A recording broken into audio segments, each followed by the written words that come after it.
உலகெங்கிலும் வாழும் எனது அருமை மகர ராசி நேர்களே, யாரும் சொல்லாத ரகசியம் அப்படிங்கிற கான்செப்டில் உங்களுக்கு இந்த ஆண்டு பிற்பாதியில் புதிதாக ஒரு உறவு அல்லது ஒரு நட்பு கட்டாயம் வருங்க.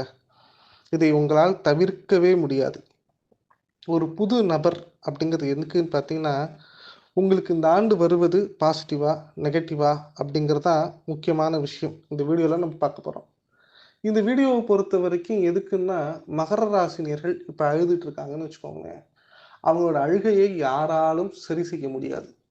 பக்கத்தில் நின்று நீங்கள் அழாதீங்க, நான் இருக்கேன், உங்கள் வாழ்க்கையை நலமாகவும் வெற்றியாகவும் கொண்டு போகிறதுக்கு நான் வந்துட்டேன்னு சொல்லக்கூடிய ஒரு உறவு தான் இந்த வீடியோவில் பார்க்க போகிறோம்.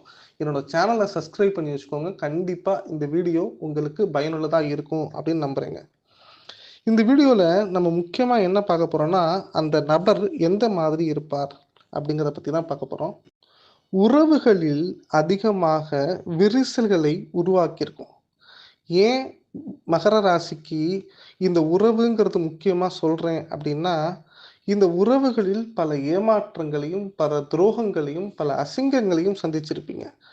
அப்படி உறவுகளால் நொறுங்கி போயிருக்கக்கூடிய மகர ராசினியர்களே, உங்கள் அலுவலக நண்பர்களாக இருந்தாலும் சரி, வாழ்க்கை துணைவர்களாக இருந்தாலும் சரி, உறவுக்காரங்களாக இருந்தாலும் சரி, ஏங்க நட்பே இருந்தாலும் சரிங்க, உங்களுக்கு என்ன மாதிரி பழக்க வழக்கம் இருந்தாலும் அந்த உறவுகளில் ஒரு மனசு வலி வேதனை அப்படிங்கிறது இருக்கும். நீங்கள் 20 வயசாக இருந்தாலும் சரி, இல்லை 40 வயசாக இருந்தாலும் சரி, 60 வயசாக இருந்தாலும் சரி, உங்கள் இந்த ஏஜில் ஒரு உறவுங்கிறது ஒரு அன்பை எதிர்பார்த்து இருக்கக்கூடிய உறவு கண்டிப்பாக அமையுங்க. அதே உறவில் அன்பை எதிர்பார்க்கும் போது அந்த உறவு நம்மளை எவ்வளோ நாள் ஏமாத்திருக்கும். நம்ம உறவு நம்ம அன்பை எவ்வளோ அசிங்கப்படுத்தியிருக்கும், எவ்வளவு காயப்படுத்தியிருக்கும். மனிதனுக்கு வேதனை அப்படிங்கிறது கொடுக்கக்கூடிய வாழ்க்கையில் இந்த உறவுகள் அதிகமாக முக்கியத்துவம் பெறுகிறது. நம்ம அன்பை கொடுக்குறோம், அதே அளவுக்கு அன்பை எதிர்பார்த்தோம்னா அந்த உறவு நம்மிடம் அவமானத்தை ஏற்படுத்துகிறது. அந்த உறவு வேண்டும், நம்மால் பேச முடியாமல் ஏன் அடிமையாக கூட வாழ்ந்துட்டு இருக்காங்க சில பேர். அந்த உறவு நமக்கு இடமிருந்து மட்டும் பிரச்சனை இல்லைங்க, நமக்கு பாசிட்டிவாக இருக்கணும். முக்கியமாக அன்புன்னு சொல்லி ஏமாத்துறாங்க பாருங்க, அதாங்க கஷ்டம். மகர ராசினியர்களே, நீங்கள் அன்புக்காக அதிகமாக இயங்குபவர்கள். அன்பு இல்லைன்னா நமக்கு லைஃப் இல்லை அப்படின்னு நினைக்கக்கூடிய முக்கியமான காலகட்டத்தில் உங்களுக்கு இந்த உறவு அன்பை தரப்போகிறது. இது நட்பாகவும் இருக்கலாம், உறவாகவும் இருக்கலாம். இந்த அன்பால் நிறைய காலத்தையும் நேரத்தையும் வீணடிச்சிருப்பீங்க. இது உண்மையான அன்புன்னே தெரியாம நிறைய பேர் 50 வருஷம் உங்க வாழ்க்கையை தொலைச்சிருப்பீங்க. இன்னும் ஒரு சில பேர் பார்த்தீங்கன்னா 12 வருஷமா கூட டிராவல் பண்ண ஒரு நல்ல நபர், நல்ல பழக்க வழக்கமே நமக்கு துரோகத்தை முதுகளவில் காட்டியிருப்பாங்க. என்ன ரீசன்னா, மகர ராசிக்கு 2ஆம் வீடு சனி பகவான். குடும்பம் அப்படிங்கிறது மகர ராசிக்கு 99% சந்தோஷத்தை கொடுக்கவே கொடுக்காதுங்க, நீங்க எவ்வளவு பெரிய ஆளாக இருந்தாலும் சரி. அப்படி மகர ராசிக்காரங்க ஒருத்தங்க சந்தோஷமா இருக்காங்க அப்படின்னா ஒரே விஷயம்தான், அவன் வாழ்க்கையில அட்ஜஸ்ட் பண்ணி போறாங்க. இது ஆணாக இருந்தாலும் சரி, பெண்ணாக இருந்தாலும் சரி, அட்ஜஸ்ட் பண்ணி போனா மட்டும்தான் அவங்களுக்கு வாழ்க்கையை தவிர அட்ஜஸ்ட் பண்ணி போகலன்னா வாழ்க்கையே கிடையாது. 3ஆம் இடம்ங்கிற முயற்சி ஸ்தானம் குரு பகவான். எல்லா நேரத்துலையும் புரிய வச்சுக்கிட்டே இருப்பாங்க, வாழ்க்கை இப்படி போகணும் அப்படி போகணும், இவ்வளோ தப்பு பண்றீங்க, இந்த தப்பை நீங்க சரி செய்ய வேண்டும்னு புரிய வைக்கிறதுக்காக போராடிக்கிட்டே இருப்பாங்க. ஒரு விஷயம் தவறுன்னு தெரிஞ்சும் அதை அட்ஜஸ்ட் பண்ணி போறவங்க யார் தெரியுமா? மகர ராசிக்காரர்கள். ஏன் தெரியுமா? தவறே இருந்தாலும், அதை நியாயம் இருந்தால், அது அன்பு இருந்தால், அதை அனுசரித்து செல்பவர்கள் மகர ராசிக்காரர்கள். சில நேரத்தில் நம்ம வெளிலேருந்து பார்க்கும்போது மகர ராசிக்காரங்களை பற்றி தப்பா தெரியும். அவங்க யாருக்காக வாழ்வாங்க தெரியுமா? அவங்களுக்காக வாழவே மாட்டாங்க. சமுதாயத்திற்காகவும் பிள்ளைகளுக்காகவும் ஏன் தன்னுடைய தாய் தகப்பனுக்காகவும் மட்டும்தான் வாழ்வாங்க தவிர அவங்களுக்குன்னு வாழணுங்கிற சுச்சுவேஷன் வந்தால் அவங்க என்னைக்கோ வெளில வந்திருப்பாங்க. மகர ராசிக்காரங்கள் நிறைய பேர் நிறைய விதமான அவமானத்தை சந்திக்கிறாங்க. அவங்களுடைய வாழ்க்கையில ஒரு போர் குதிரை வீரன் மாதிரி அவங்க சந்திக்காத பிரச்சனையே கிடையாது. ஒரு பிரச்சனை முடிஞ்சா அடுத்த பிரச்சனை அப்படின்னு தான் அவங்க வாழ்க்கை போயிட்டு இருக்கே தவிர எந்த இடத்துலையுமே சரி நம்ம நிம்மதியா இருக்கோம், நம்ம பிரச்சனையெல்லாம் சொல்றதுக்கு ஒருத்தங்க இருக்காங்க. நம்ம பிரச்சனையெல்லாம் கேட்கறதுக்கு ஒருத்தங்க இருக்காங்க அப்படிங்கிறது ஆள் கிடையாது. அவங்க யார் சொல்றலையான்னு படுத்து தன்னுடைய மனத்துல இருக்கக்கூடிய வலி வேதனைகளை சொல்லலாம் அப்படின்னு நினைச்சா, அவங்க இவங்கள ஈஸியா ஏமாத்திட்டு போயிடுவாங்க. மகர ராசிக்காரர்களே, உங்கள் வாழ்க்கையில் இன்னமும் சில நாட்கள் தான். அதுக்கப்புறம் பார்த்தீங்கன்னா, ஒரு சந்தோஷமான தருணம் அப்படிங்கிறது காத்துட்ருக்கு அப்படிங்கிற மாரி சொல்லலாம். ஏன் அப்படிங்கிறதுக்கு முதல் காரணம் சொல்றேன். முதல் காரணம் இன்னைக்கு இருக்கக்கூடிய நிறைய மகர ராசிக்காரங்களுடைய பிரச்சனை என்ன தெரியுமா? மனவியாதி தான். மனரீதியான கஷ்டங்கள் அதிகமாக ஏற்படுகின்றன. என்ன மாதிரியான மனரீதியான கஷ்டங்கள் அப்படின்னு பார்த்தீங்கன்னா, தன்னுடைய பிரச்சனை வெளில யார்ட்ட ஷேர் பண்றதுன்னு ஒண்ணும் தெரியல. 2வது விஷயம் என்னன்னா, இவங்களுடைய முடிவுகள் சரியா, தவறா அப்படிங்கிறதையும் சொல்றதுக்கு ஆள்கள் கிடையாது. இவருடைய பேச்சை கேட்பதற்கும் ஆள் கிடையாது. இதை செய் என்று சொல்வதற்கும் ஆள் கிடையாது. அதே ஒரு அன்பான டோன்ல சொல்றதுக்கு கூட ஆள் கிடையாதுங்க.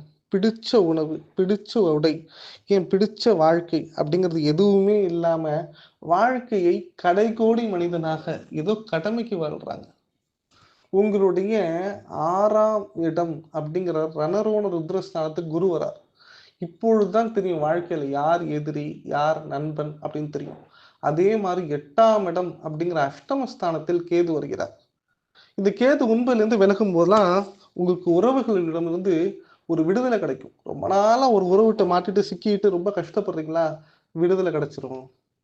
வாழ்க்கையை எப்படி வாழ வேண்டும் என்கின்ற ஒரு தத்துவம், ஒரு அனுபவ ரீதியா கிடைக்கும். அதுவும் ராகு 2ஆம் இடத்தில் வருவதால் பணவரவு அப்படிங்கிறது இருக்கும். ஏன்னா பணத்தை கொடுத்து ஏமாந்துருப்பீங்க. நல்ல நண்பர்கள்கிட்டயே பணத்தை கொடுத்து ஏமாந்துருப்பீங்க. அது நண்பர்கிட்ட கொடுத்து ஏமாந்துருக்கீங்க அப்படிங்கிறத விட, அன்பு, பணம், நட்பு இந்த 3 லைனும் ஒரே நேர்கோட்டுல இருந்து உங்களுக்கு சொல்லவும் முடியாமல், மெல்லவும் முடியாமல் வாழ்க்கை ஒரு அந்தரங்கத்துல தொங்கும் பாருங்க. அது ரொம்ப கஷ்டம். பிடித்த உணவு சாப்பிட முடியலையே அப்படின்னு வருத்தப்பட்டவங்க போய், பிடித்த நாட்களை கூட ருசிக்க முடியவில்லையே அப்படிங்கிற மாரி வருத்தம் இருக்கும். நீங்க ஏன் தப்பு பண்றீங்கன்னு நினைக்கிறீங்க? நீங்களா தப்பு பண்றீங்கன்னு நினைக்கிறீங்களா? கிடையவே கிடையாது. உங்கள தப்பு பண்ண தூண்டுறாங்க. காரணம், உங்களுக்கு குடுக்கக்கூடிய நேரமும், அளவும் உங்களை தப்பு செய்ய தூண்டுகிறது. இன்னைக்கு நீங்க போய் ஹோட்டல்ல சாப்பிடுறீங்க, வெளில போய் சாப்பிடுறீங்க, இல்ல வெளியில போய் ஒரு ஆர்டர் பண்றீங்கன்னா என்ன காரணம்? வீட்டை வெறுக்கிறீர்கள் என்று கிடையாது. வீட்ல உங்கள மதிக்கல, உங்க அன்ப புரிஞ்சுக்கல, உங்கள பத்தி அவங்க தெரிஞ்சுக்கல. இதுதான் காரணம். அப்படியே நீங்க யார்ட்டயாவது போய் க்ளோஸா பேசுறீங்க, பழகினீங்க அப்படின்னா, அடுத்த நிமிஷம் பிரச்சனை வந்துரும். ஒரு அட்வான்டேஜ் எடுத்தா அதுல சிக்கல் வந்துரும். இப்படி ஒரு வாழ்க்கை கட்டத்துல வாழக்கூடிய மகர ராசி நேயர்களுக்கு நாம் எது பெஸ்ட்ன்னு நெனச்சு பழகுறோமோ, அதுலயும் பிரச்சனை வருது. சரி பேச மாட்டேங்கிறாங்களே அப்படின்னு நெனச்சா, எந்த ரூபத்தில் ஆசைப்பட்டாலும் சரி, நடக்க மாட்டேங்குது. ஒரு விஷயம் சொல்லட்டுமா மகர ராசி நேயர்களே? எல்லா மகர ராசிக்காரங்களுக்கும் இது பொருந்தும். நீங்க வாழ்க்கையில் எந்த இடத்திலும் சரி, புடிச்ச மாரி வாழவும் முடியாது, புடிச்ச மாரி நடிக்கவும் முடியாது, எதிர்பார்த்த மாரி யோசிக்கவும் முடியாது. அப்படி யோசிச்சா நடக்கவே நடக்காது. குடும்பத்தில் இருந்தாலும் சரி, தனி மனிதனாக இருந்தாலும் சரி, வாழ்க்கை நமக்கு பிடித்த மாரி வாழலாம் அப்படின்னா, உடம்பு ஒத்துக்காது. அப்படி உடம்பு படுத்துச்சு அப்படின்னா, பணப்பிரச்சனை வந்துரும். ஏதான ஒரு வலை அப்படிங்கிறதுக்குள்ள நம்ம மாட்டிட்டு இருப்போமே தவிர, நம்ம நிம்மதியா இருக்கவே முடியாது. 2வது விஷயம் என்ன அப்படின்னு பார்த்தீங்கன்னா, தைரியமா ஒரு முடிவு எடுத்து செயல்படுவோம். எதுவுமே தேவையில்ல அப்படின்னு பார்த்தா, அன்புங்கிற வலையில நம்ம ஏமாந்துருவோம். நம்மளால ரிஸ்க் எடுக்கவும் சரி, நம்ம ஒரு முடிவு எடுக்கவும் சரி, வாழ்க்கை நமக்கு எப்போதுமே சந்தோஷத்த தராது. உங்கள பேசி, பேசி பிரெயின் வாஷ் பண்ணி திருப்பி, திருப்பி உங்கள வச்சு தப்பு பண்ணுவாங்களே தவிர, நீங்க அம்மாவா இருக்கட்டும், தம்பியா இருக்கட்டும், கூட பிறந்தவங்களா இருக்கட்டும், யாரா இருந்தாலும் சரி, உங்களை உறவுகள் உதறி தள்ளினாலும் சரி, உங்களுக்கு க்ளோஸா இருந்தாலும் சரி, நண்பர்களாக இருந்தாலும் சரி, வலிய தான் குடுப்பாங்க. வேதனைய தான் குடுப்பாங்க. உங்கள யூஸ் பண்ணிப்பாங்க. நல்லா புரிஞ்சுக்கோங்க. ஒரு தவறு நடக்கிறது அப்படின்னு காரணம் யாருன்னு பார்த்தீங்கன்னா, உங்கள சுத்தி உள்ளவங்க தான்.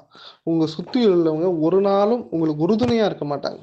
காரணம் என்னன்னா, அவங்க உங்கள பத்தி யோசிக்கவே மாட்டாங்க. அவங்க உங்களை பற்றிய திங்கிங் இல்லங்கிறத விட, உங்கள எப்ப தெரியுமா யோசிப்பாங்க? உங்களால ஏதான ஒரு காரியம் ஆகணும் அப்படின்னா மட்டும் தான் யோசிப்பாங்க. நண்பர்கள் ஒரு புது மனிதர், புது பிரச்சனை அப்படிங்கிற மாரி போய் சொன்னீங்கன்னு வச்சுக்கோங்களேன், சிம்பிளா சொல்றேன். நீங்க யாரு? ஹலோன்னு சொல்லும்போது, "ஹூ ஆர் யூ?" அப்படின்னு சொல்லிடுவாங்க. இதுதான் உங்க வாழ்க்கை. நீங்க ஜாதகத்த கூட எடுக்க வேணாம் மகர ராசினியர்களே. இந்த கடந்த 5 வருஷத்துல. உங்களுக்கு ஒரு நோய் வருது, ஒரு அழுகை வருது, ஒரு தவறான முடிவு வருது. ஏன் நீங்க வாழ்க்கையில பிரச்சனை அனுபவிச்சிருப்பீங்க அப்படின்னா, இந்த 5 வருஷத்த உறவுகளால் மட்டும் தான் அனுபவிச்சிருப்பீங்க. ஆனா 2025 உங்கள சொல்றேன், மனவலி அப்படிங்கிறது ஏற்படாது. மனநோய் அப்படிங்கிறது ஏற்படாது. சூப்பரா இருக்க போது. அதற்கு ஒரே காரணம் நட்பு. ஒரு உறவு வரப்போகிறது. இது ஆரம்பத்தில் நட்பாக இருக்கலாம். நீங்க சொன்னா, "எவ்வளவு நட்பு வந்துட்டு போச்சு. இதுக்கப்புறம் அடி வாங்குறதுக்கு என் உடம்புல சக்தி இல்ல. சார் அன்பால என் பெயரை வைத்து என்னுடைய பிசினஸ் ஏமாத்திட்டு போயிட்டாங்க. சொந்த உறவுகள், சொந்த வாழ்க்கையை வீணடிச்சுட்டாங்க. முடியாத சில பிரச்சனைகள் பண்ணும்போது, அந்த மனசு ரணம் இருக்கே, வலியும் வேதனையும் அவங்கவங்களுக்கு வந்தா தான் சார் அந்த கஷ்டம் தெரியும்." உங்களுக்கு ஒரு விஷயம் மட்டும் சொல்றேன். மகர ராசிக்காரர்களே, இந்த ராகு கேது பயிற்சி முதல் முறையாக கேது பகவான் 30 வருஷம் கழிச்சு உங்களுடைய அஷ்டமஸ்தானத்திற்கு வருகிறார். அஷ்டமஸ்தானத்தில் எந்த கிரகம் உட்கார்ந்தாலுமே பிரச்சனை தான்.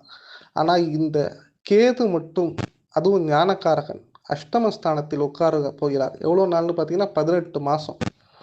இந்த 18 மாசமும் உங்களை தட்டி ஓரமா உட்கார வச்சவங்க, மனச டச் பண்ணி, உங்களுக்கு ஒரு ஆனந்த பூங்காற்று அப்படிங்கிறத அன்பான பரிசை கொடுக்கப் போகிறார். நல்லதையே பண்ணக்கூடிய மகர ராசினியர்களே, உங்கள் வாழ்க்கையிலும் ஒரு நன்மை ஏற்பட போகிறது அப்படின்னு பார்த்தீங்கன்னா, கேது பகவானால தான்.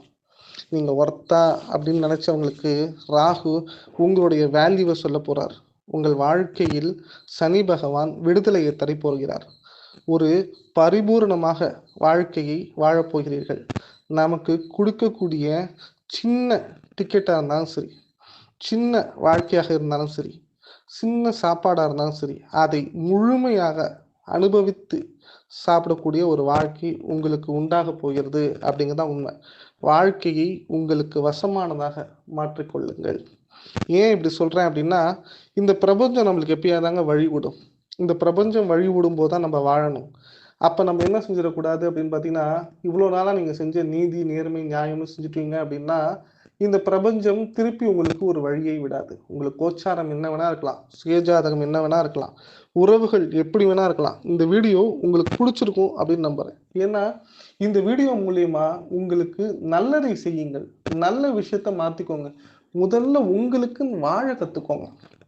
வரக்கூடிய உறவுகளை சாதகமாக பயன்படுத்திக் கொள்ளுங்கள். கண்டிப்பா இத விட ஒரு பெஸ்ட்டான லைஃப் நேரம் அப்படிங்கிறது உங்க வாழ்க்கையில கிடையாது. ஏன்னா நெறைய மகர ராசிக்காரங்க கேட்கறது என்ன தெரியுமா? எனக்கு பெஸ்ட்டான நேரம், எனக்கு பெஸ்ட்டான வாழ்க்கை, எனக்கு பெஸ்ட்டான உறவுகள், எனக்கு பெஸ்ட்டான நட்பு எப்ப? எனக்குன்னு வாழ்க்கை எப்பன்னு கேட்குறீங்களா? அதற்கான வீடியோ தான் இந்த வீடியோ. கண்டிப்பா இந்த வீடியோ உங்களுக்கு பயனுள்ளதா இருக்கும்னு நம்புறேன். இந்த வீடியோவ சப்ஸ்கிரைப் பண்ணுங்க. வீடியோ பிடிச்சிருந்தா லைக் பண்ணுங்க.